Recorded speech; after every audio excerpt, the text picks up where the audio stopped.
Mauna gyud ang ato ang sulugon kapistahan sa Senyor Santo Niño.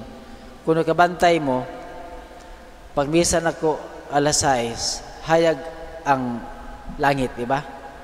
Ato pagka October, November, December, alas 5:30 sa hapon, ngit-ngit na kayo, no?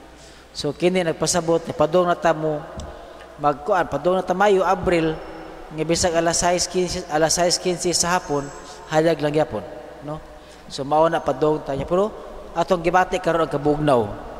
Siguro tungod sa snow sa Siberia matunaw og nimong iceberg padung na nga ri sa Asia. Muna ka-filtag kabugnaw. Sumala sa ko ang nabasahan. So arita dire sa second reading. Sa second reading gi-describe gid sa Ginoo unsa kalainan sa taong dili minyo ug taong kanang minyo. Kibaw ta supposed to be karong buwan na mao gyud ang vocation campaign sa mga seminarista. Nya mag-share sila about sa vocation campaign. Unya ila isulti dinhi kabahin sa minyo, dili minyo ug ang pagkapari.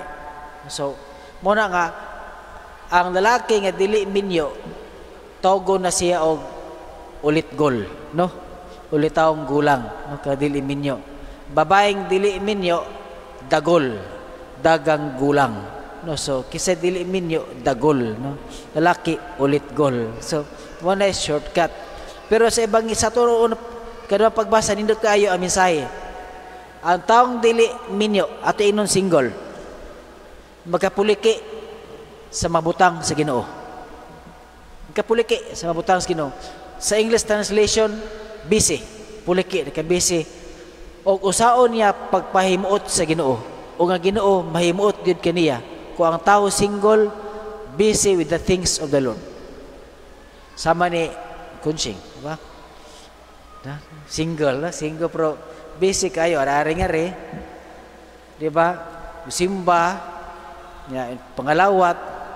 Untol-untol ng stiil. Hindot kayo, no? Hindot kayo. Mo na busy with the Lord, no? Untol sa kalipay, no? Dayon. So, arita nga re sa mga tao nga minyo. Sa mga tao nga minyo, siya busy sa mabutang kalibutanon. Haron lang gyud makapahimuot siya sa iyang asawa or iyang bana. No? Ang asawa bron, asawa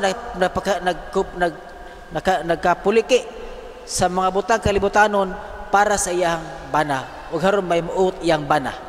Mao pod ang bana nakapuliki sa mabutang para sa iyang asawa haron iyang asawa may muot kaniya. So importante gid ay ko ang kaminyoon silang duha silang duha minyo kinahanglan busy sila sa mabutang para sa usag-usa dili para sa lain.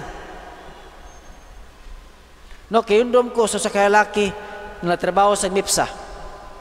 Dina sa Mitsumi day, dina sa Danau. Busy kay sa mutrabaho sa Mitsumi. Na may lalaki, na may tigatrabaho mo lalaki din sa Mitsumi. Busy kay sa Mitsumi. Unya naghagog gid siya para nag-abot niya naa sa ikahatag nga kwarta para sa asawa. Nag-abot niya sa ilang balay, iyang asawa makit-an nagtungits. So kisa may bana na mahimuot nagtungits. Unya nagtuog luto na sudan ang bana pay palutuon gikan pag Mitsumi. Pila dagan sa istorya ang bana nakitaglain. Mo na resulta kung ang duha dili bisis mabutang para sa usa. Pero kining duha kamatang nga ako gisulti ninyo kini single blessed single og married. Okay. Ningo San Pablo, no, I tell you this so that you may be led to a beautiful life. So kini diyang busy sa butang para sa Ginoo o busy sa butang para sa magtiayon, you will be led to a beautiful life. So you kinabuhi day beautiful life. Samot na ko ang magtiayon busy sa usag-usa o busy pud sila sa Ginoo, mosamot ka beautiful ang ilang kinabuhi. Di ba? Kana nangalagad simbahan. Nisamot ka beautiful ang ilang kinabuhi i-compare sa uban. Muna ang sulti ni San Pablo. O siyempre, San Pablo, gikan ginas Ginoo yang gipanulti. Muna mga iso na Kristo, no, nga, kining importante po ay ang kanang pamilya, nga sila ang magtiayon na ay serbisyo sa usag-usa, na ay pagpangalagad sa usag-usa.